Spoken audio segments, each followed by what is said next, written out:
Welcome to 360 Tamil. இன்னைக்கு இந்த வீடியோல நம்ம எந்த படத்தோட எக்ஸ்பிளனேஷன் பத்தி பார்க்க போறோம்னா, இந்த வருஷம் வெளியான all we imagine as light அப்படின்ற படத்தை பத்தி தான் பார்க்க போறோம். நிறைய ஃபெஸ்டிவல் எல்லாம் கலந்து இந்த படம் நிறைய அவார்ட்லாம் வாங்குச்சுன்றதை நீங்க எல்லாருமே கேள்விப்பட்டிருப்பீங்கன்னு நினைக்கிறேன். மும்பைல வசிக்கிற ஒரு 3 பெண்களை வச்சுதான் இந்த கதை இருக்கும். அந்த பெண்களோட வாழ்க்கையில நடக்கிறத தான் காட்சி பத்திருப்பாங்க. இந்த படம் மலையாளத்துல மட்டும்தான் இருக்கு. பார்க்கணும்னு நினைக்கிறவங்க ஃபுல் படத்தை பாருங்க. இல்ல கதை தெரிஞ்சுக்கிட்டா போதும்னு நினைக்கிறவங்க மேற்கொண்டு இந்த வீடியோவை கண்டினியூ பண்ணுங்க. எக்ஸ்பிளனேஷனுக்குள்ள போறதுக்கு முன்னாடி வீடியோக்கு ஒரு லைக் போடுங்க. அது மூலியமா இந்த வீடியோ இன்னும் நிறைய பேர்கிட்ட கொண்டு போய் சேர்க்கப்படும். மேற்கொண்டு டைம் வேஸ்ட் பண்ணாம நம்ம நேரடியா எக்ஸ்பிளனேஷனுக்குள்ள போயிடலாம். படத்தோட ஸ்டார்டிங் சீனே மும்பையை நமக்கு காட்டுறாங்க. அங்க இருக்க ஒரு பகுதியில தான் இந்த கதை நடக்குது. இப்ப நைட்டு வேலையை முடிச்சுட்டு எல்லாருமே வீட்டுக்கு போயிட்டு இருக்காங்க. மார்க்கெட்லாம் ரொம்ப கூட்டமா இருக்கு. அதுல ட்ரெயின்ல டிராவல் பண்ற ஒருத்தங்களை காட்டுறாங்க. இவங்க பேரு பிரபா அப்படின்றது. இவங்களை பொறுத்த வரைக்கும் ஒரு ஹாஸ்பிட்டல்ல நர்ஸா வேலை பார்த்துட்டு இருக்காங்க. ரொம்ப வருஷமா இவங்களுக்கு எக்ஸ்பீரியன்ஸ் இருக்கு போல. இவங்களுக்கு அந்த இடத்துல முக்கியத்துவம்லாம் நிறைய பேர் தராங்க. இப்போ ஒரு லேடி டாக்டர் ஒரு வயசான பாட்டியை செக் பண்றாங்க. கூட இருந்து பிரபாவும் கவனிச்சிட்டு இருக்காங்க. டாக்டர் சொல்ற விஷயத்தெல்லாம் பிரபா நோட் பண்ணி வச்சுக்கிறாங்க. இப்ப டாக்டர் இருக்காங்கல்ல, பாட்டி கிட்ட நைட்டு தூங்குனீங்களா, மாத்திரை எல்லாம் ஒழுங்கா போடுறீங்களான்னு கேக்குறாங்க. ஆனா பாட்டி மாத்திரை போடுறது இல்ல. அதுக்கு காரணம் அந்த மாத்திரை எல்லாம் போட்டா கெட்ட கனவு வருது அப்படின்ற மாதிரி சொல்லிட்டாங்க. கனவுல என்ன வருது அப்படின்ற மாதிரி டாக்டர் கேக்குறாங்க. இறந்து போன என்னோட ஹஸ்பண்ட் தான் கனவுல வராரு, அவர் என்ன கொல்றதுக்கு ட்ரை பண்றாரு அப்படின்ற மாதிரிலாம் இந்த பாட்டி சொல்றாங்க. அவர் இருந்த வரைக்கும் பாட்டியை டார்ச்சர் பண்ணிருப்பாரு போல, அதனால தான் இந்த மாதிரிலாம் தோணிட்டு இருக்கு. மாத்திரை போடாமலாம் இருக்கக்கூடாது அப்படின்ற மாதிரி டாக்டர் சொல்றாங்க. நீ கரெக்டா மாத்திரையை தந்துருன்ற மாதிரி பிரபா கிட்ட சொல்லிட்டு இங்க இருந்து கிளம்புறாங்க. இப்ப மதியான டைம் எல்லாருமே பேசிக்கிட்டே சாப்பிட்டுட்டு இருக்காங்க. பிரபா இருக்காங்கல்ல, பார்வதின்னு ஒரு லேடி கிட்ட பேசுறதுக்காக வந்துடுறாங்க. பார்வதியை பொறுத்த வரைக்கும் இந்த இடத்துல சமையல் வேலையெல்லாம் பாக்குற ஒரு அக்காவா தான் இருப்பாங்க. அந்த பார்வதிக்கு இங்க சொந்த வீடு இருக்கு. ஆனா அந்த சொந்த வீட்டுல ஒரு பிரச்சனை வந்திருக்கு. ஒரு பில்டர்ஸ் இருக்கார்ல, இந்த வீடை இடிக்கணும் அப்படின்ற மாதிரிலாம் பிரச்சனை பண்ணிட்டு இருக்காரு. அதுக்காக பிரபா இருக்காங்கல்ல, ஒரு லாயரை போய் பாருங்கன்ற மாதிரி கார்டை தராங்க. எனக்கு லாயர்லாம் தேவையில்ல, அவனை எப்படி சமாளிக்கணும்னு எனக்கு தெரியும்ன்ற மாதிரி பார்வதி அக்கா கோவப்படுறாங்க. பிரபா என்ன சொல்றாங்கன்னா, நேரடியா நம்மளால எதுவுமே பண்ண முடியாது, லீகலா தான் நம்ம ஃபைட் பண்ணோம் அப்படின்ற மாதிரிலாம் இந்த பார்வதி கிட்ட சொல்லிட்டு இருக்காங்க. அப்படியே கட் பண்ணி நமக்கு வேற ஒரு பொண்ணை காட்டுறாங்க. இந்த பொண்ணு பேரு அனு அப்படின்றது. இப்ப அனு கிட்ட பேசுறதுக்காக ஒரு லேடி வந்திருக்காங்க. இதுக்கப்புறம் குழந்தை வேணான்ற மாதிரி அந்த லேடி நினைக்கிறாங்க போல. இதுக்கப்புறம் எனக்கு குழந்தை வேணாம், அதுக்கு என்ன பண்றது அப்படின்ற மாதிரிலாம் கேக்குறாங்க. உங்க ஹஸ்பண்டை கூட்டு வந்து ஃபேமிலி பிளானிங் தான் பண்ணோன்ற மாதிரி அனு சொல்றாங்க. அதுக்கெல்லாம் என்னோட ஹஸ்பண்ட் ஒத்துக்க மாட்டாரு, வேற ஏதாவது வழி இருந்தா சொல்லுங்கன்ற மாதிரி அந்த லேடி சொல்றாங்க. அனு இருக்காங்கல்ல, இருங்க வரன்ற மாதிரி கொஞ்சம் தள்ளி இருக்கிற இடத்துக்கு வராங்க. அங்க காண்டம் பேக்கெட் தான் இருக்கு போல, அதை தான் தராங்க. அடுத்த வாட்டி ஒன்னா இருக்கும் போது இதை யூஸ் பண்ணுங்கன்ற மாதிரி தந்துடுறாங்க. கொஞ்ச நேரம் ஹாஸ்பிட்டல் பிஸியா இருக்கு. அதுக்கப்புறம் பேஷண்ட் யாருமே இல்லாம இருக்காங்க. இவங்களுக்கு செம்மையா இந்த இடத்துல போர் அடிக்குது.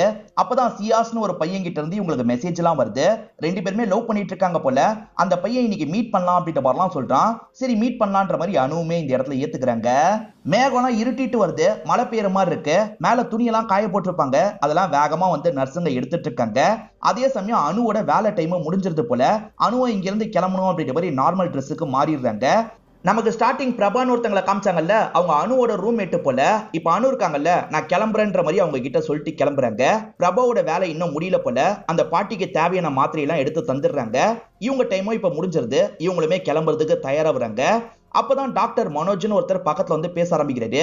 இவரை பொறுத்த வரைக்கும் 6 மாசமா இந்த இடத்துல வேலை பார்த்துட்டு இருக்காரு. இவருக்கு பெருசா ஹிந்திலாம் தெரியல. ஹிந்தி தெரியாம கஷ்டமா இருக்குன்ற மாதிரிலாம் சொல்லிட்டாரு. ஹிந்தி ரொம்ப பெரிய கஷ்டம்லாம் இல்ல, நானும் இங்க வந்துதான் கத்துக்கிட்டேன் அப்படின்ற மாதிரி இவங்களுமே சொல்லிலாம் தந்துட்டு இருக்காங்க. இந்த மாதிரி இவங்க சிரிச்சு பேசிட்டு வந்துட்டு இருக்காங்கல்ல, இந்த ஹாஸ்பிட்டல்ல வேலை பார்க்குற மத்த நர்ஸுங்க இதை கவனிக்கிறாங்க. அப்ப மட்டும் இவங்க 2 பேருமே பேசாம கொஞ்சம் அமைதியா இருக்காங்க.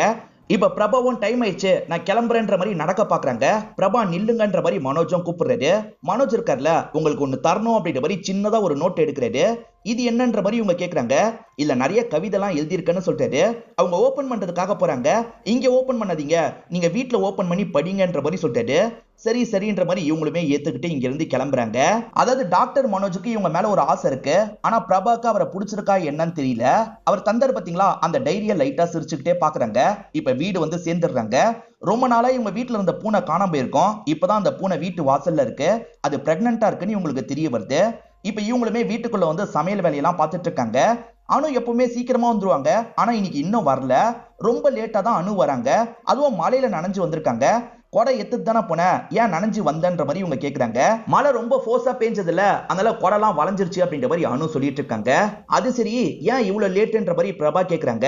என் கசின் சிஸ்டர் ஒருத்திய பார்த்தேன், அவ கூட வெளியெல்லாம் போனன்ற மாதிரி சொல்லிட்டாங்க. கசின் சிஸ்டரா யாருன்ற மாதிரிலாம் பிரபா கேக்குறாங்க. அவளை உங்களுக்கு தெரியாது அப்படின்ற மாதிரி அனு சொல்றாங்க. அனு வேற எங்கேயோ போயிருக்காங்க, இவங்க கிட்ட போய் சொல்லிட்டு இருக்காங்க போல. இவ பிரெக்னன்ட்டா இருக்கா போலியே அப்படின்ற மாதிரி அந்த பூனையை பார்த்து கேக்குறாங்க. பிரபாவும் ஆமான்ற மாதிரிலாம் இந்த இடத்துல சொல்லிட்டு இருக்காங்க. இவங்க 2 பேருமே வாடகையை ஷேர் பண்ணி தான் கொடுத்துட்டு இருப்பாங்க போல.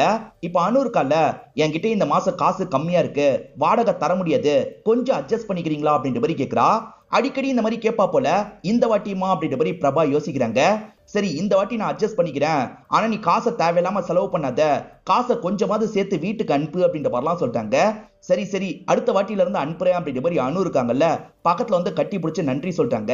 அப்ப தெரியாதனமா காய்கறி வெட்டினவங்க கையை வெட்டிடுறாங்க, கையில ரத்தம்லாம் வருது. அனு இருக்காங்கல்ல, அதை சட்டுன்னு வாயில வைக்கிறதுக்காக போறாங்க. வாயில எல்லாம் வைக்க கூடாது அப்படின்ற மாதிரி இவங்களுமே கையை கழுவிட்டு இருக்காங்க. அப்பன்னு பார்த்து காலிங் பெல் அடிக்கிற சவுண்ட் கேக்குது. நான் பாக்குறேன்ற மாதிரி அனு தான் பாக்குறதுக்காக போறாங்க. ஆக்சுவலா ஒரு டெலிவரி தான் வந்திருக்க போல.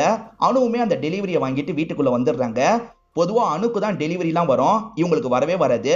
அனுவும் யார் அனுப்பியிருக்கான்ற மாதிரிலாம் பார்த்துட்டு இருக்காங்க. பார்த்தா அந்த டெலிவரி பிரபாக்கு வந்திருக்குன்னு தெரிய வருது.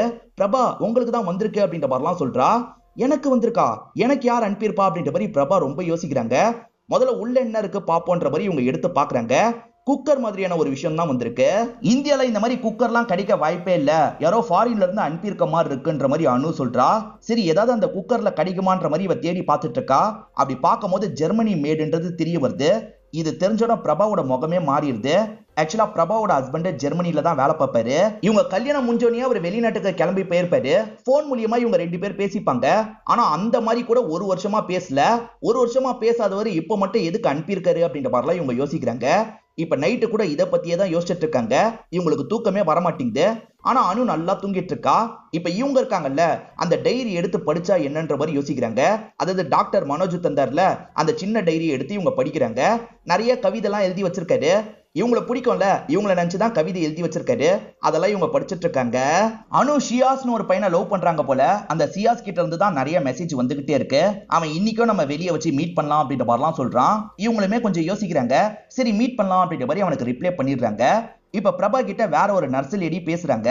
ஆக்சுவலா அனு ஒரு பையனை லவ் பண்ணிட்டு இருக்கா போல. அந்த பையன் ஒரு முஸ்லீம் பையன் அப்படின்ற மாதிரி சொல்லிட்டாங்க. அதுக்கெல்லாம் வாய்ப்பு இல்லைன்ற மாதிரி பிரபா சொல்றாங்க. எங்க உங்களை தவிர எல்லாருக்குமே இது தெரிஞ்சிருக்கு, நீங்க மத்தவங்க கிட்ட வேணா கேட்டு பாருங்கன்ற மாதிரி இந்த லேடி சொல்றாங்க. முஸ்லீம் பையன், உங்களுக்கு ஏதாவது பிரச்சனை வந்துற போது, நான் அதுக்காக தான் இந்த விஷயத்த சொல்றேன்ற மாதிரி அந்த நர்ஸ் சொல்லிட்டு இருக்காங்க. பிரபாவை பொறுத்த வரைக்கும் சீனியர் நர்ஸ்ன்ற மாதிரி உங்களுக்கு சொல்லியிருப்பேன். அதனால இவங்க தான் ஜூனியர் நர்ஸுக்கு நடுவுல சில விஷயங்களை சொல்லிலாம் தருவாங்க. இப்போ ஒவ்வொரு பொருளா காமிச்சா உங்களுக்கு சொல்லி தந்துட்டு இருக்காங்க. அவங்களுக்கு நிறைய பொருளை அனு தான் எடுத்துட்டு வந்து தந்துட்டு இருக்காங்க. அந்த மாதிரி பொருளை எடுத்துட்டு வந்து தந்த அனு இருக்காங்கல்ல, போனை பார்த்து பார்த்து சிரிச்சிட்டு இருக்காங்க. இவ எதுக்காக போனை பார்த்து பார்த்து சிரிச்சிட்டு இருக்கான்ற மாதிரி இவங்களுமே கவனிக்கிறாங்க. சோ அந்த நர்ஸ் சொன்னது உண்மைதான், அனு யாரையோ லவ் பண்றா போல அப்படின்ற மாதிரிலாம் பிரபா யோசிக்கிறாங்க. அனுக்கு கொஞ்சம் சீக்கிரமா வேலை முடிஞ்சிடும். ஃப்ரெண்ட்ஸ் கிட்ட சொல்லிட்டு அனுவும் கிளம்ப ஆரம்பிக்கிறாங்க. அனு ஒரு ரோட்ல நடந்து போயிட்டு இருக்காங்கல்ல, கொஞ்சம் டிஸ்டன்ஸ் விட்டு வேற ஒரு பையன் நடந்து வந்துட்டு இருக்கான். இவன் தான் அந்த பாய் ஃப்ரெண்டா இருப்பான். இப்ப ரொம்ப தள்ளி வந்ததுக்கு அப்புறம் இவங்க 2 பேருமே கையெல்லாம் புடிச்சுக்கிறாங்க. சந்தோஷமா இங்க இருந்து பேசிக்கிட்டே போறாங்க. இப்போ ஒரு பஸ்ல டிராவல் பண்ணும்போது அனு ஒரு விஷயத்த சொல்றா. கிறிஸ்டல்னு ஒரு புது நர்ஸ் சேர்ந்திருக்கிறதா சொன்னல, இன்னைக்கு செம்ம காமெடி நடந்தது அப்படின்ற மாதிரி சொல்ல ஆரம்பிக்கிறாங்க. ஆக்சுவலா வயசானவங்களுக்கு துணியை வச்சு உடம்பெல்லாம் தொடச்சு விடுவாங்கல்ல, அந்த மாதிரி தான் கிறிஸ்டலும் ஒரு வயசான பெரியவருக்கு தொடச்சு விட்டுருப்பாங்க. தொடக்கிட்டெல்லாம் தொடச்சு விட்டுருப்பாங்க. அப்ப அந்த பெரியவருக்கு டெம்பராய் நின்றுக்கும். அதை பாக்குறவங்க ஷாக் ஆயிருப்பாங்க. அந்த பெரியவரை போட்டு அந்த இடத்துல திட்டிருப்பாங்க. பெரியவர் ரொம்ப பயந்து போயிட்டாரு. இதுக்கப்புறம் வாழ்க்கையில அவருக்கு திரும்பி டெம்பரே ஆகாது அப்படின்ற மாதிரிலாம் அனு சிரிக்கிறாங்க. கூட சேர்ந்து இவரும் சிரிக்கிறாரு. இப்ப 2 பேருமே கண்ணாடி கடைக்கு வந்துடுறாங்க. இப்ப பேசிக்கிட்டே ஒவ்வொரு கண்ணாடியா போட்டுலாம் பார்த்துட்டு இருக்காங்க. இப்ப பாய் ஃப்ரெண்ட் ஷியாஸ் இருக்கார்ல, உனக்கும் அந்த மாதிரி நிறைய நடந்திருக்கும்ல அப்படின்ற மாதிரி கேட்கிறாரு. சட்டுனி உங்களுக்கு புரிய மாட்டேங்குது, எதை பத்தி பேசுறன்ற மாதிரி கேட்கறாங்க. இல்ல கிறிஸ்டலை பத்தி சொன்னல, அந்த மாதிரி உனக்கும் நடந்திருக்கும்ல அப்படின்ற மாதிரி இவர் கேட்கிறாரு. சட்டுனி இவங்க பயங்கரமா இந்த இடத்துல சிரிக்க ஆரம்பிச்சிடுறாங்க. என்னடா நானும் நிறைய பாத்துருக்கேனான்னு கேக்குறியான்ற மாதிரிலாம் சிரிக்கிறாங்க. இவரும் பதிலுக்கு சிரிக்கிறாரு. லவ்வர்ஸ் ஜாலியா பேசிப்பாங்கல்ல, அந்த மாதிரிதான் இவங்க 2 பேர் பேசி சிரிச்சிட்டு இருக்காங்க. இப்ப 2 பேருமே ஒரு பார்க்கிங் கிட்ட நடந்து வந்துட்டு இருக்காங்க. யாருமே சுத்தி முத்தி இல்ல. இந்த இடத்துல நம்ம ரொமான்ஸ் பண்ணலாம் அப்படின்ற மாதிரி இவங்க 2 பேருமே ரொமான்ஸ் எல்லாம் பண்ணிட்டு இருக்காங்க. எல்லாம் முடிஞ்சதுக்கு அப்புறம் அனு வீட்டுக்கு வந்துடுறாங்க. அனு வீட்டுக்கு லேட்டா வர்றதுக்கு இதுதான் காரணமா இருக்கும். இப்ப மழை பயங்கரமா பெஞ்சிட்டு இருக்கு. ஜன்னலை லாக் பண்ணி வைக்கல போல. ஜன்னல் பாட்டுக்கு காத்துக்கு அடிச்சிட்டு இருக்கு. அதுல பிரபா முழிச்சிடுறாங்க. இப்ப ஜன்னலை வந்து லாக் பண்ணிட்டாங்க. தண்ணி எல்லாம் உள்ள வந்துருச்சுல, அந்த இடத்தெல்லாம் கிளீன் பண்ணும் அப்படின்ற மாதிரி இவங்களும் கிளீன் பண்ணிட்டு இருக்காங்க. அப்படி கிளீன் பண்ணிட்டு இருக்கும் போதுதான் அந்த குக்கர் இவங்க கண்ணுக்கு தட்டுப்படுது. இப்ப என்ன நினைக்கிறாங்கன்னு தெரியல. இப்ப அகலமா காலை விரிச்சு வச்சுக்கிறாங்க, அந்த குக்கரை நடுவுல வச்சுக்கிறாங்க. இப்ப அந்த குக்கரை கட்டி பிடிச்சி இவங்க ஃபீல் பண்ணிட்டு இருக்காங்க. ஹஸ்பண்ட் இவங்களை தனிமையில விட்டுட்டு போயிட்டார்ல, அந்த தனிமையை இவங்க இந்த குக்கர் மூலியமா போக்கிக்கிறாங்கன்ற மாதிரிலாம் இந்த இடத்துல நமக்கு காட்டுறாங்க. மறுநாள் காலையில இவங்களும் பார்வதியும் பஸ்ல பேசிக்கிட்டே வந்துட்டு இருக்காங்க. பார்வதி இருக்காங்கல்ல, இந்த வெளிநாட்டுக்கு போற ஆம்பளைங்களாம் திரும்பி வரவே மாட்டாங்க, நிறைய பேர் அங்கேயே யாரையாவது பார்த்து செட்டில் ஆயிடுவாங்க அப்படின்ற மாதிரிலாம் சொல்லிட்டு இருக்காங்க. ஒரு வருஷத்துக்கு மேல உன்னை கான்டாக்ட் பண்ணலன்னு கேக்குறாங்க. ஆமான்ற மாதிரி பிரபா சொல்றாங்க. நீயாவது நடுவுல கான்டாக்ட் பண்றதுக்கு ட்ரை பண்ணு அப்படின்ற மாதிரி பார்வதி சொல்றாங்க. ஆனா ஒண்ணு, உன் புருஷன் எதிர வந்து நின்னான்னு வச்சுக்கோ, நான் சப்புன்னு கன்னத்திலேயே அரைவன்ற மாதிரி சொல்றாங்க. அதை கேட்டு பிரபாவும் லைட்டா சிரிக்க ஆரம்பிச்சிடுறாங்க. இவங்க 2 பேருமே சேர்ந்த மாதிரி ஒரு லாயரை பாக்குறதுக்காக தான் வந்திருக்காங்க. ஆக்சுவலா பார்வதியோட இடத்துல பிரச்சனை இருக்குல்ல, அதை எப்படியாவது சால்வ் பண்றதுக்காக தான் இந்த லாயரை பாக்குறதுக்காக வந்திருக்காங்க. இந்த லாயருமே டீட்டெயிலாம் வாங்குறாரு. பார்த்தா இவங்க கிட்ட பத்திரம் கூட இல்லைன்னு தெரிய வருது. பார்வதி இருக்காங்கல்ல, என் ஹஸ்பண்ட் கிட்ட இருக்க வாய்ப்பு இருக்கு, எனக்கு அந்த பத்திரத்தை பத்தி எல்லாம் தெரியாது, ஆனா ரொம்ப வருஷமாவே நாங்க இங்கதான் இருக்கோன்ற மாதிரி சொல்லிட்டாங்க. பத்திரம் மாதிரி ஏதாவது இருந்தாதான் நம்ம சைட்ல டிஃபெண்ட் பண்ண முடியும் அப்படின்ற மாதிரிலாம் சொல்லிட்டாரு. இப்ப பார்வதிக்கு என்ன பண்றதுன்னு தெரியல. ஆனா பிரபா இருக்காங்கல்ல, இருந்தா வீட்டுல தானே இருக்கும், நம்ம வீட்டுல செக் பண்ணி பார்க்கலாம் அப்படின்ற மாதிரி சொல்லிட்டாங்க. இப்ப பிரபாவும் பார்வதியோட வீட்டுக்கு வந்துடுறாங்க. 2 பேருமே சேர்ந்த மாதிரி பத்திரம் கிடைக்குமான்ற மாதிரிலாம் தேடி பார்த்துட்டு இருக்காங்க. அப்ப பையன் சம்பந்தப்பட்ட சில பொருள்லாம் கிடைக்குது. பார்வதிக்கு ஒரு பையன் இருக்கான் போல, ஆனா பையனை விட்டு இவங்க விலகி தான் இருக்காங்க. ஏன்னா பையனுக்கு கல்யாணம் ஆகி ஒரு ஃபேமிலி ஆயிடுச்சு. நம்மளால அந்த ஃபேமிலிக்கு டிஸ்டர்பன்ஸ் வரக்கூடாதுன்றதுக்காக தான் இப்படி தனி வீட்டுல இருக்காங்க. இப்ப இந்த வீடும் என்னோட கையை விட்டு போயிடும் போல அப்படின்ற மாதிரி லைட்டா புலம்புறாங்க.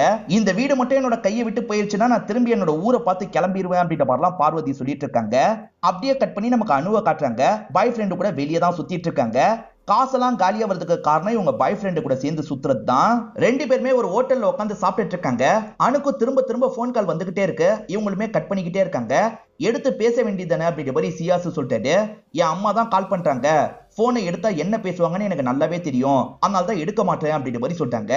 ஏன்னா அம்மா எப்ப பாரு கல்யாண விஷயமா தான் இவங்க கிட்ட பேசுவாங்க போல. இப்ப நிறைய மாப்பிள்ளை பசங்களோட போட்டோவை அனுப்பி வச்சிருக்காங்க. அதெல்லாம் இவங்க ஒவ்வொன்னா பார்த்துட்டு இருக்காங்க. கூட சேர்ந்து சியாசும் பாக்குறாருல, இந்த மாப்பிள்ளைங்க பேசினா எவ்வளவு காமெடியா இருக்கும்ன்ற மாதிரிலாம் இந்த இடத்துல இவர் பண்ணி காமிச்சிட்டு இருக்காரு. அதாவது மாப்பிள்ளைங்களுக்கு வாய்ஸ் ஓவர் கொடுத்து கிண்டல்லாம் பண்ணிட்டு இருக்காரு. 2 பேருமே சேர்ந்த மாதிரி சிரிக்கிறாங்க. நான் வேணா இந்து பையன் மாதிரி ப்ரொஃபைல் ரெடி பண்ணி உன் குடும்பத்துக்கு அனுப்பி வைக்கவான்னு கேட்கறாரு. அப்படிலாம் அனுப்பி வைக்காத, என் அப்பா அப்பயும் உன்னை ரிஜெக்ட் தான் பண்ணுவாருன்ற மாதிரி அனுவும் இந்த இடத்துல சொல்றாங்க. இப்ப வேற ஒரு இடத்துல பசங்க எல்லாம் சேர்ந்து ஃபுட்பால் விளையாடிட்டு இருக்காங்க. அந்த கிரவுண்டோட முனையில தான் இவங்க 2 பேர் இருக்காங்க. பயங்கரமா 2 பேருமே கிஸ் எல்லாம் பண்ணிட்டு இருக்காங்க. அப்பன்னு பார்த்து இந்த இடத்துல மழை பெய்யுது. சரி கிளம்பலான்ற மாதிரி இவங்க 2 பேருமே இங்க இருந்து எந்திரிச்சு கிளம்புறாங்க.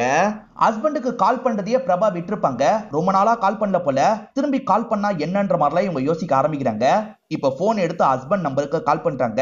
அவர்கிட்ட பேசலான்ற மாதிரிலாம் யோசிக்கிறாங்க. ஆனா இப்பயும் கால் போகவே மாட்டேங்குது. அப்படியே போனாலும் அவர் எடுக்கிற மாதிரியே தெரியல. இதை நினைச்சு இவங்க பயங்கரமா இந்த இடத்துல ஃபீல் எல்லாம் பண்றாங்க. டாக்டர் மனோஜ் இருக்கார்ல, புடிங்கன்ற மாதிரி அனு கிட்டயும் பிரபா கிட்டயும் சொல்லிட்டாரு. குழந்தைய தான் செக் பண்றதுக்காக டிவைஸை வைக்கிறாரு போல, 4 குட்டி அப்படின்ற மாதிரி சொல்லிட்டாரு. அப்பதான் இவங்க பூனையை தான் செக் பண்றதுக்காக எடுத்துட்டு வந்திருக்காங்கன்னு தெரிய வருது. டாக்டர் மனோஜ் இருக்கார்ல, இந்த பூனையை பார்த்து லைட்டா பயப்படுறாரு. அதுக்கு அனு இருக்காங்கல்ல, இதை பார்த்துலாம் பயப்படாதீங்க, எதுவும் பண்ணாது அப்படின்ற மாதிரி சொல்லிட்டாங்க. கையை கொடுங்க, இது மேல வைங்க அப்படின்ற மாதிரி கையை பிடிச்சி அது மேல எல்லாம் வச்சிட்டு இருக்காங்க. இந்த விஷயத்தெல்லாம் கவனிச்சிட்டு இருக்க பிரபாக்கு ரொம்ப கோவம் வருது. இப்ப எல்லாம் முடிஞ்சு இவங்க 2 பேர் வெளியே வந்துட்டு இருக்காங்கல்ல, பிரபாவும் அனுவை போட்டு திட்டுறாங்க. இப்படிதான் அந்த டாக்டர் கிட்ட ஃப்ளர்ட் பண்ற மாதிரி பேசுவியா, அவர் கை மேல எல்லாம் எதுக்கு கையை வச்சிட்டு இருக்க, உனக்கு அசிங்கமா இல்லையான்ற மாதிரிலாம் திட்டிடுறாங்க. என்ன இப்படி திட்டாங்கன்ற மாதிரி அனுவும் இதை நினைச்சு இந்த இடத்துல ஃபீல் பண்றாங்க. இப்ப பாய் ஃப்ரெண்டு கூட இருக்கும் போதும் அனு இதை பத்தியே தான் யோசிச்சு ஃபீல் பண்ணிட்டு இருக்காங்க. இன்னைக்கு என்ன நீ ரொம்ப அப்செட்டா இருக்கன்ற மாதிரி பாய் ஃப்ரெண்டு கேக்குறாரு. ஆக்சுவலா பாய் ஃப்ரெண்டு ஃபேமிலி இருக்காங்கல்ல, ஒரு ஃபங்க்ஷனுக்காக ஒரு நாள் வெளியே போக போறாங்க போல. அந்த நாள் நீ என்னோட வீட்டுக்கு வந்துரு, ஆனா நீ நார்மலா வர முடியாது, புர்கா போட்டு மறைச்சிட்டு தான் வரணும், ஒரு புர்கா மட்டும் வாங்கிக்கோ அப்படின்ற மாதிரிலாம் சொல்லிட்டாரு. எந்த நாள் வரணும்ன்ற மாதிரிலாம் இவங்க இந்த இடத்துல கேட்டு வச்சுக்கிறாங்க. அந்த நாள் 2 பேருமே வீட்டுல சந்தோஷமா இருக்கலாம்னு நினைக்கிறாங்க. அனுவும் கொஞ்சம் லேட்டா தான் வீட்டுக்கு வரா. அவங்க வேற திட்டாங்கல்ல, அதனால பிரபா கிட்ட பேசாம இவளோட ட்ரெஸ் எல்லாம் மாத்திட்டு இருக்கா. அவ கோவமா இருக்கான்னு பிரபாக்கு புரியுது. நான் அப்படி பேசிருக்க கூடாது, என்ன மன்னிச்சிரு, ஏதோ ஒரு கோவத்துல அப்படி பேசிட்டேன் அப்படின்ற மாதிரி பிரபாவும் மன்னிப்பு கேட்டுட்டு இருக்காங்க. அவங்க ரொம்ப கெஞ்சிலாம் மன்னிப்பு கேட்கறாங்க. இதனால அனுவோட மனசே மாறிடுது. சரி விடுங்க, நான் ஒன்னும் தப்பா எடுத்துக்கல அப்படின்ற மாதிரி அனு சொல்லிடுறா. இப்ப 2 பேருமே படுத்துக்கிட்டே பேசிட்டு இருக்காங்க. உங்க ஹஸ்பண்ட் நீங்க எப்படி கல்யாணம் பண்ணிக்கிட்டீங்க, விருப்பம் இல்லைன்னா வேணான்னு சொல்லிருக்கலாம்ல அப்படின்ற மாதிரி கேக்குறா.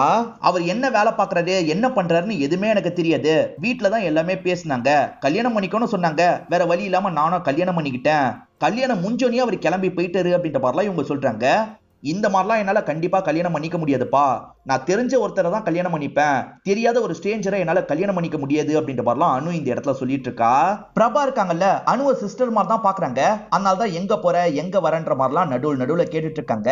இப்ப பார்வதியை நமக்கு காட்டுறாங்க. பத்திரம் கடைசி வரைக்கும் கிடைக்கல போல, வீடு கையை விட்டு போக போகுது அப்படின்ற மாதிரிலாம் பயங்கரமா ஃபீல் பண்றாங்க. நான் என்னோட சொந்த ஊருக்கே போக போறேன் அப்படின்ற மாதிரிலாம் பிரபா கிட்ட சொல்லிட்டாங்க. இல்லக்கா நம்ம ட்ரை பண்ணி பார்க்கலான்ற மாதிரிலாம் பிரபா சொல்றாங்க. இல்லம்மா இதுக்கப்புறம் ட்ரை பண்ண முடியும்னு எனக்கு தோணல, நான் என்னோட சொந்த ஊரை பார்த்து கிளம்ப போறேன். அந்த பில்டர்ஸ் ஏற்கனவே பெரிய பெரிய அடுக்குமாடி வீடா கட்டிட்டான். இப்ப என் வீடு இருக்கிற இடத்துலயும் அடுக்குமாடி கட்ட போறான். எவ்வளவு ஹைட்டு தான் கட்ட போறான்னு தெரியல, அவன் கட்டதை பார்த்தா கடவுள்கிட்டயே போய் சேர்ந்துருவான் போல அப்படின்ற மாதிரிலாம் இவங்க புலம்புறாங்க. வீடு கையை விட்டு போயிருச்சுல, அதனால தான் இந்த மாதிரிலாம் இவங்க சோகமா புலம்பிட்டு இருக்காங்க. சியாஸ் புர்கா வாங்கிக்கோ அப்படின்ற மாதிரி சொல்லியிருப்பாரு. இவங்களுமே புர்காலாம் விற்கிற ஒரு கடைக்கு வந்துடுறாங்க. என்ன இந்து பொண்ணு வந்திருக்குன்ற மாதிரி எல்லாருமே சுத்தி முத்தி பாக்குறாங்க. இவங்களுமே ஒரு புர்காவை வாங்கிடுறாங்க. இப்ப அந்த நாள் வந்துடுது. இவங்களுமே புர்காலாம் போட்டு ரெடி ஆயிடுறாங்க. இப்ப ட்ரெயின்ல அவரோட ஏரியாவுக்கு போயிட்டு இருக்காங்க. அப்பதான் அவர்கிட்ட இருந்து மெசேஜ் வருது. என் வீட்டுல யாருமே ஃபங்க்ஷனுக்கு போல, ஃபங்க்ஷனை கேன்சல் ஆயிடுச்சு அப்படின்ற மாதிரி சொல்லிட்டாரு. அட பாவின்ற மாதிரி இவங்களுமே யோசிக்கிறாங்க. இப்ப கடுப்பா அதை கழட்டி வச்சிடுறாங்க. திரும்பி இவங்க ஏரியாவுக்கு போனோம்ல, இப்ப இவங்க ஏரியாவுக்கு இவங்க டிராவல் பண்ண ஆரம்பிக்கிறாங்க. இந்த சமயம் பிரபா இருக்காங்கல்ல, டீம் கூட படம் பார்க்கறதுக்காக வெளியே வந்திருக்காங்க. எல்லாரும் சிரிச்சுக்கிட்டே பாக்குறாங்க. ஆனா பிரபா மட்டும் சோகமா பாக்குறாங்க. இடத்தெல்லாம் புடுங்கிட்டு இருக்காங்கல்ல, இதுக்கு எதிராக ஒரு லேடி நம்ம ஃபைட் பண்ணலாம் அப்படின்ற மாதிரிலாம் பேசிட்டு இருக்காங்க. அதாவது கட்சியை சேர்ந்தவங்க இருப்பாங்கல்ல, அந்த மாதிரி ஒரு லேடி தான் இந்த மாதிரி ஃபைட் பண்ணலாம்னு சொல்றாங்க. ஆனா ஃபைட் பண்ணி பார்வதி டயர்ட் ஆயிட்டாங்க. இதுக்கப்புறம் நம்மளால எதுவுமே பண்ண முடியாதுன்ற மாதிரி பார்வதி யோசிக்க ஆரம்பிச்சிடுறாங்க. இப்போ ஒரு காஸ்ட்லியான ஹோட்டல்ல தான் பார்வதியும் பிரபாவும் சேர்ந்த மாதிரி சாப்பிட்டுட்டு இருக்காங்க. பார்வதி இருக்காங்கல்ல, நான் இத்தனை வருஷம் மும்பைல இருந்திருக்கேன், நிறைய வாட்டி இந்த ஹோட்டலை கிராஸ் பண்ணி போயிருக்கேன், ஆனா இன்னைக்கு தான் மொத வாட்டியா சாப்பிடுறேன் அப்படின்ற மாதிரி சொல்லிட்டாங்க. இங்க இருந்து போலான்னு முடிவு பண்ணிட்டாங்கல்ல, அதனால தான் இந்த மாதிரி சாப்பிட்டுட்டு இருக்காங்க. பார்வதி போயிட்டா பிரபா ரொம்ப மிஸ் பண்ணுவாங்க போல, அந்த அளவுக்கு பார்வதி அக்காவை ரொம்ப பிடிக்கும் போல. சாப்பிட்டு முடிச்சுட்டு ரெண்டு பேருமே நடந்து வந்துட்டு இருக்காங்க. அப்ப பார்வதி எதையோ பாக்குறாங்க. இப்ப வேகமா கீழ இருந்து ரெண்டு கல்ல எடுக்கிறாங்க. ஒரு கல்ல பிரபா கிட்ட தந்துடுறாங்க, ஒரு கல்ல இவங்க வச்சுக்கிறாங்க.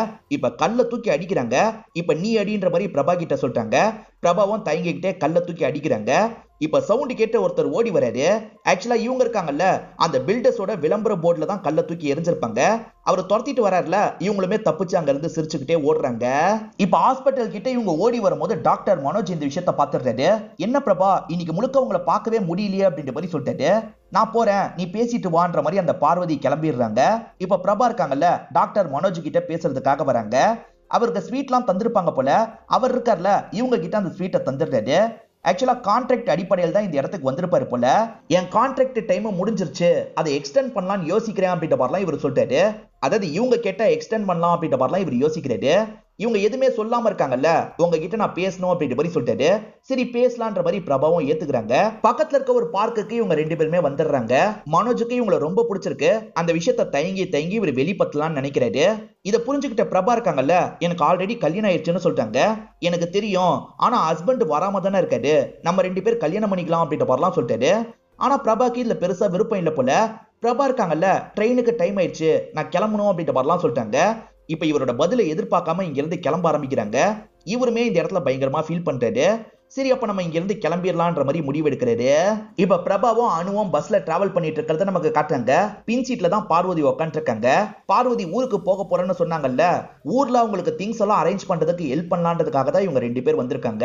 சொந்தமா ஒரு ஓட்டு வீடா உங்களுக்கு இருக்கு போல. வீட்டை கிளீன் பண்ற வேலையா பிரபா பார்த்துட்டு இருக்காங்க. அனு இருக்காங்கல்ல, எல்லா பொருளையும் அடுக்கலான்ற மாதிரி ஒவ்வொரு பாக்ஸா ஓபன் பண்ணிட்டு இருக்காங்க. அந்த மாதிரி ஒரு பாக்ஸை ஓபன் பண்றாங்க. உள்ள பார்த்தா மெடிக்கல் ஐட்டம் நிறைய இருக்கு. அவங்க ஹாஸ்பிட்டல்ல வேலை பார்த்தாங்கல்ல, கொஞ்சம் கொஞ்சமா வீட்டுக்கு கொண்டு போய் வச்சிருப்பாங்க போல. அது எல்லாமே இந்த இடத்துல இருக்கு. எவ்வளவு பொருள் எடுத்து வச்சிருக்காங்க பாருங்களேன் அப்படின்ற மாதிரி இவங்க ஒவ்வொரு பொருளா எடுத்துட்டு இருக்காங்க. பார்த்தா அந்த பாக்ஸ்ல சரக்கு கிடைக்குது. அந்த சரக்கு பழைய சரக்கா என்னன்னு தெரியல. இப்ப இவங்க இருக்காங்கல்ல, வேகமா பார்வதி கிட்டே அந்த சரக்கு எடுத்துட்டு வந்துடுறாங்க.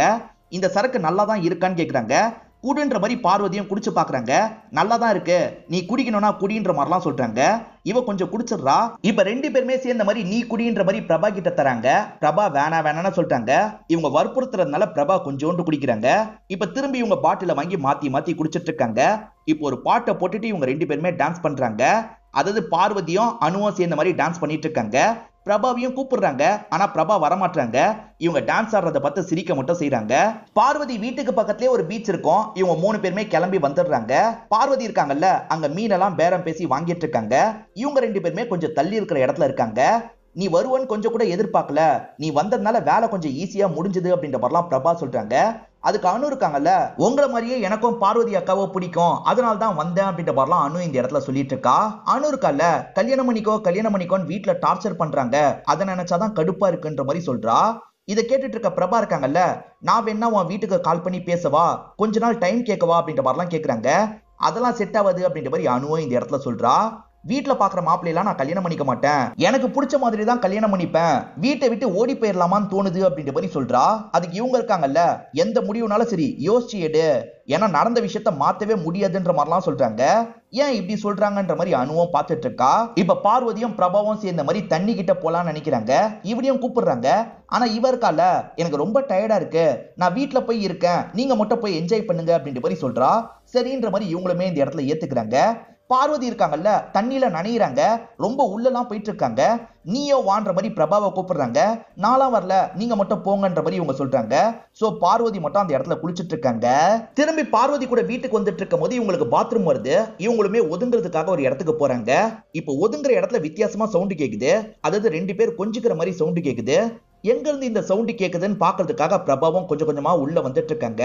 பார்த்தா அனு இருக்கால, சியாசு கூட தான் ரொமான்ஸ் பண்ணிட்டு இருக்கா. ஓஹோ, இந்த அனு இதுக்காக தான் இங்க வந்திருக்காளா அப்படின்ற மாதிரி இவங்களுமே யோசிக்கிறாங்க. சியாஸ்ன்றது இந்த பையன் தான் போல அப்படின்ற மாதிரி இவங்க கவனிச்சுக்கிறாங்க. மதியானம் 3 பேருமே சேர்ந்து சாப்பிட்டுட்டு இருக்காங்க. சியாஸை பத்தி அவளா நம்ம கிட்ட சொல்லுவாளா அப்படின்ற மாதிரிலாம் இவங்க யோசிக்கிறாங்க. ஆனா அவ எதுவுமே தெரியாத மாதிரி சாதாரணமா சாப்பிட்டுட்டு இருக்கா. சாப்பிட்டு முடிச்சு இவங்க 3 பேருமே படுத்துட்டு இருக்காங்க. அனுவை இவங்க 2 பேர் தூங்கிட்டாங்களா அப்படின்ற மாதிரி எட்டி பாக்குறா.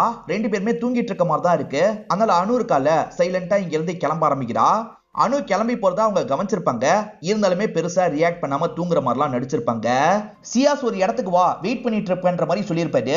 இவங்களுமே கொகை மாதிரியான ஒரு இடத்துக்கிட்ட வந்துடுறாங்க. சியாஸ் அங்கதான் வெயிட் பண்ணிட்டு இருக்காரு. இப்ப 2 பேருமே சேர்ந்த மாதிரி அந்த கொகைக்குள்ள வந்துட்டு இருக்காங்க. கொகையில லவ்வர்ஸ் நிறைய கிறுக்கி வச்சிருப்பாங்கல்ல, அந்த மாதிரி நிறைய பேர் எழுதி வச்சிருக்கிறதை இவங்க 2 பேருமே பாக்குறாங்க. அதே மாதிரி அந்த இடத்துல சாமி சிலைலாம் இருக்கு. அந்த மாதிரி ஒரு பெண் சாமி சிலை இருக்கு. அதை பாக்குற இவர் இருக்கார்ல, ஒன்ன மாதிரியே இருக்குன்ற மாதிரிலாம் இந்த இடத்துல சொல்லிட்டு இருக்காரு. இப்ப 2 பேருமே இவங்களோட லைஃப பத்தி பேச ஆரம்பிக்கிறாங்க. சியாஸ கண்டிப்பா இவங்களோட அப்பா ஏத்துக்க மாட்டாரு போல. என் அப்பா எப்படினாலும் உன்னை ஏத்துக்க மாட்டாரு, நம்ம என்ன பண்றது, ஓடி போய் நம்மளால வாழ்ந்துட முடியுமா, நம்ம சந்தோஷமா இருக்க முடியுமா அப்படின்ற மாதிரிலாம் கேட்டுட்டு இருக்காங்க. ஃபீல் பண்ணாத, எப்படியாவது உன்னோட வீட்டுல நம்ம பேசுவோம், அவங்க ஒத்துக்க கூட வாய்ப்பு இருக்கு அப்படின்ற மாதிரிலாம் இவர் சொல்லிட்டாரு. எல்லாமே நல்லபடியா நடந்தா நல்லா இருக்கும்ன்ற மாதிரி சொல்றாங்க. நல்லபடியா நடக்கும், கவலைப்படாது அப்படின்ற மாதிரி இவருமே சொல்லிட்டாரு. இது ஹிந்தி பேசுற ஸ்டேட்டா தான் இருக்கும். ஆனா ஒரு இடத்துல மலையாளத்துல எழுதி இருக்கு. என்ன மலையாளத்துல எழுதி இருக்கு, நீ தான் எழுதுனியா அப்படின்ற மாதிரி இவங்க கேக்குறாங்க. அவர் எதுவுமே சொல்லாம இருக்காரு. அவர் தான் எழுதி வச்சிருக்காருன்றது இவங்களுக்கு கிளியரா புரிஞ்சிருது. இவங்க 2 பேருமே ஒரு இடத்துக்கு வந்துடுறாங்க. அங்க பிசிக்கல் ரிலேஷன்ஷிப்லாம் வச்சிட்டு இருக்காங்க. இந்த சீனை அப்படியே கட் பண்ணி பீச்ல உட்காந்து இருக்க பிரபாவை நமக்கு காட்டுறாங்க. பீச்சுக்கு பக்கத்துல ஒரு கடை இருக்கும், அங்கதான் உட்காந்து இருக்காங்க. திடீர்னு பார்த்தா மக்கள்லாம் கடலை நோக்கி ஓடிட்டு இருக்காங்க. என்ன ஏதுன்னு புரியாம இவங்களுமே அந்த இடத்தை நோக்கி போக ஆரம்பிக்கிறாங்க. ஆக்சுவலா ஒரு நபர் சாகிறதுக்கு ட்ரை பண்ணிருக்காரு போல. ஆளுங்கெல்லாம் சேர்ந்த மாதிரி அவரை கரைக்கு இழுத்துட்டு வந்திருக்காங்க. என்னாச்சு ஏதாச்சுன்ற மாதிரி பார்த்துட்டு இருக்காங்க. உயிர் இருக்க மாதிரியே தெரியல. பிரபாவை பொறுத்த வரைக்கும் நர்ஸ் இல்ல, அவருக்கு ட்ரீட்மெண்ட் கொடுக்கலான்ற மாதிரி நினைக்கிறாங்க. இப்ப நெஞ்சில கையை வச்சு அமுகிக்கிட்டே இருக்காங்க. அவர்கிட்ட அசைவே இல்ல. வாயில வாய் வச்சு மூச்சு கொடுக்கலாம் அப்படின்ற மாதிரி இவங்களுமே அந்த விஷயத்த பண்ணிட்டு இருக்காங்க. அது பண்ணோன்னா அவர் கொஞ்சம் பெட்டர் ஆயிடுறாரு. இப்ப கண்ணெல்லாம் முழிச்சு இவங்களை பார்த்துட்டு இருக்காரு. உடனே ஹாஸ்பிட்டலுக்கு கூட்டு போனோன்ற மாதிரி இவங்க சொல்றாங்க. பக்கத்துல ஹாஸ்பிட்டல்லாம் இல்லன்னு சுத்தி இருக்கவங்க சொல்றாங்க. இப்போதைக்கு பக்கத்துல இருக்க ஒரு வீட்டுல படுக்க வச்சிடுறாங்க. அது ஒரு பாட்டியோட வீடா தான் இருக்கும். இப்ப பிரபா இருக்காங்கல்ல, அந்த நபரை பாக்குறதுக்காக வராங்க. அவர் உடம்பெல்லாம் மண்ணா இருக்கு. அந்த மண்ணெல்லாம் கிளீன் பண்ணலான்ற மாதிரி இவங்க கிளீன் பண்ணிட்டு இருக்காங்க. இவங்க காயத்து மேல கிளீன் பண்றாங்கல்ல, அவருக்கு வலி வந்துருது போல. சட்டுன்னு கண் முழிச்சிடுறாரு. இவங்க கையை பிடிச்சிடுறாரு. இவங்க இருக்காங்கல்ல, கிளீன் தான் பண்ணிட்டு இருக்கேன் அப்படின்ற மாதிரி சொல்லிட்டாங்க. வலிக்குதுன்ற மாதிரி சொல்லிட்டாரு. டிஞ்சர் யூஸ் பண்ணா கொஞ்சம் வலி குறையும், அட்ஜஸ்ட் பண்ணிக்கோங்க அப்படின்ற மாதிரிலாம் சொல்றாங்க. நான் யாருன்றதே எனக்கு தெரியல, நான் எப்படி இந்த இடத்துக்கு வந்தேன்ற மாதிரிலாம் இவர் கேட்கறாரு. இவங்களுமே முதல்ல படுத்து ரெஸ்ட் எடுங்கன்ற மாதிரிலாம் சொல்லிட்டு இருக்காங்க. அப்பதான் இந்த வீட்டு லேடி இருக்காங்கல்ல, சாப்பாடுலாம் இந்த இடத்துக்கு எடுத்துட்டு வந்து தராங்க. அந்த லேடியை பொறுத்த வரைக்கும் ஹஸ்பண்டை தான் இந்த இடத்துல கூட்டு வந்து படுக்க வச்சிருக்கிறதா நினைக்கிறாங்க. என்னம்மா உன் ஹஸ்பண்ட் இப்ப பரவாயில்லையான்ற மாதிரிலாம் கேட்கறாங்க. ஹாஸ்பிட்டலுக்கு தகவலை கொடுத்தாச்சு, கொஞ்ச நேரத்துல ஆம்புலன்ஸ் வந்துடும் அப்படின்ற மாதிரி இவங்களுமே அந்த லேடி கிட்ட சொல்லிட்டாங்க. அந்த லேடியும் வெளியே கிளம்பி போயிடுறாங்க. இப்ப இவர் இருக்காரு இருக்கார்ல அந்த லேடி என்ன கேட்டாங்க அப்படின்ற மாதிரி கேக்குறாரு. நீங்க என்னோட ஹஸ்பண்ட் நினைச்சுக்கிட்டாங்க, அப்படிதான் சில கேள்வி எல்லாம் கேட்டாங்கன்ற மாதிரி இவங்க சொல்றாங்க. அதுக்கு இவர் இருக்கார்ல, அப்ப நான் உங்க ஹஸ்பண்ட் இல்லையான்ற மாதிரி கேக்குறாரு. இவங்க அதுக்கு எந்த பதிலுமே சொல்ல மாட்டாங்க. இப்ப இவங்க இருக்காங்கல்ல, இந்த வீட்டிலேயே கொஞ்சம் தள்ளி இருக்க ஒரு பகுதியில போய் நிக்கிறாங்க. இவருமே அதை கவனிச்சிட்டு இருக்காரு. இப்ப இந்த நபருமே அவங்கள பார்த்த மாதிரி பேச ஆரம்பிக்கிறாரு. அப்பதான் ஒரு விஷயம் தெரிய வருது. ஆக்சுவலா பிரபாவோட ஹஸ்பண்டாவே இவர் தான் இருப்பாரு. இவர் எப்படி இந்த இடத்துக்கு வந்தாரு அப்படின்றது நமக்கு தெரியல. இப்ப பிரபாவை பக்கத்துல உட்கார வச்சு பேச ஆரம்பிக்கிறாரு. இவர் வேலைக்கு போனார்ல, அங்கிருந்து திரும்பி வரணும்னு நினைப்பாரு. ஆனா யாடகடமா இவர் மாட்டியிருப்பாரு. பகல் எது நைட் எதுன்னு கூட எனக்கு தெரியாது, அந்த அளவுக்கு பிரச்சனையில மாட்டியிருந்தேன். நான் கஷ்டப்படும் போதெல்லாம் உன்னை பத்தி தான் யோசிப்பேன், நீ பக்கத்துல இருக்க மாதிரி யோசிப்பேன், உன் கையை நான் பிடிச்சிருக்க மாதிரிலாம் யோசிப்பேன் அப்படின்ற மாதிரிலாம் சொல்லிட்டாரு. நீங்க போன்ல பேசும்போது எதுக்காக இதை பத்தி எல்லாம் சொல்லன்ற மாதிரி பிரபா கேக்குறாங்க. அதுக்கு இவர் எந்த பதிலும் சொல்ல மாட்டாரு. அதாவது இவரு கிளம்பணும்னு நினைச்சிருக்காரு. அந்த கம்பெனில என்ன விடலன்ற மாதிரிலாம் இந்த இடத்துல சொல்லிட்டு இருக்காரு. இப்ப அவங்களோட கையை பிடிக்கிறாரு. இப்ப கையை பிடிச்சா அதுல சாஞ்ச மாதிரி இவர் அழுவுறாரு. நம்ம திரும்பி சந்தோஷமா இருக்கலாம், என் கூட வான்ற மாதிரிலாம் இவர் சொல்லிட்டு இருக்காரு. ஆனா ஹஸ்பண்ட் இதுக்கப்புறம் நம்ம லைஃப்ல வேணான்ற மாதிரி இவங்க நினைக்கிறாங்க போல. இப்ப ஹஸ்பண்ட் கிட்ட எனக்கு விருப்பம் இல்லைன்ற மாதிரிலாம் சொல்லிடுறாங்க. இப்ப பிரபா இருக்காங்கல்ல, கடலை பார்த்த மாதிரி தான் நின்னுட்டு இருக்காங்க. இப்ப அனு இந்த இடத்துக்கு வந்துடுறா. வந்த அனுவும் சாதாரணமா இவங்க கிட்ட பேசிட்டு இருக்கா. ஆனா இவங்க இருக்காங்கல்ல, அந்த பையன் யாருன்ற மாதிரி கேக்குறாங்க. இப்ப அனு சமாளிக்கிறதுக்கு ட்ரை பண்றா. சமாளிக்கலாம் செய்யாத, கால் பண்ணி அவனை வர வைன்ற மாதிரி இவங்க சொல்றாங்க. இப்ப அனுவும் கால் பண்ணி பாய் ஃப்ரெண்ட் கிட்ட பேசுறா. இந்த இடத்துக்கு வான்ற மாதிரிலாம் சொல்றா. அவன் பக்கத்துல தான் இருப்பான் போல. கொஞ்ச நேரத்திலேயே இந்த இடத்துக்கு வந்துடுறான். இப்ப அனு இருக்காங்கல்ல, இவங்க 2 பேர்கிட்ட அறிமுகப்படுத்துறதுக்காக கூட்டு வந்துடுறாங்க. இவன் பேரு சியாஸ் அப்படின்ற மாதிரிலாம் அறிமுகப்படுத்தி வைக்கிறாங்க. பிரபா இருக்காங்கல்ல, நீ எந்த ஊரை சேர்ந்தவன் அப்படின்ற மாதிரி கேக்குறாங்க. அவருமே சொந்த ஊர் எதுன்ற மாதிரி சொல்லிட்டாரு. ஓஹோ அந்த ஊரா, நான் அந்த ஊருக்கு 2 வாட்டி வந்திருக்கேன்ற மாதிரிலாம் இவங்க சொல்றாங்க. இப்ப ஜென்ரலா அந்த பையன் கிட்ட இவங்க பேசுறாங்க. இவங்க 4 பேருமே சேர்ந்த மாதிரி இந்த பீச்ல உட்காந்து பேசிட்டு இருக்காங்க. இதோடய நமக்கு இந்த படத்தை முடிச்சிடுறாங்க. இந்த 3 லேடிஸோட லைஃப்லயும் ஒவ்வொரு பிரச்சனை இருக்கும். அந்த பிரச்சனை இப்ப கூட கம்ப்ளீட்டா சால்வ்லாம் ஆகல. ஆனா அந்த பிரச்சனையை நம்ம பாத்துக்கலான்ற மாதிரி இவங்க 3 பேருமே ஒரு முடிவு எடுத்துறாங்கன்ற மாதிரி காமிச்சுதான் நமக்கு படத்தை முடிக்கிறாங்க. இந்த படம் உங்க எல்லாருக்குமே பிடிச்சிருக்கோன்னு நம்புறேன். இந்த வீடியோ உங்களுக்கு பிடிச்சிருந்ததுன்னா லைக் பண்ணுங்க, கமெண்ட் பண்ணுங்க, மறக்காம 360 தமிழ் சேனலை சப்ஸ்கிரைப் பண்ணுங்க. தொடர்ச்சியா இந்த மாதிரி வீடியோக்கள் வந்துகிட்டே தான் இருக்கும்.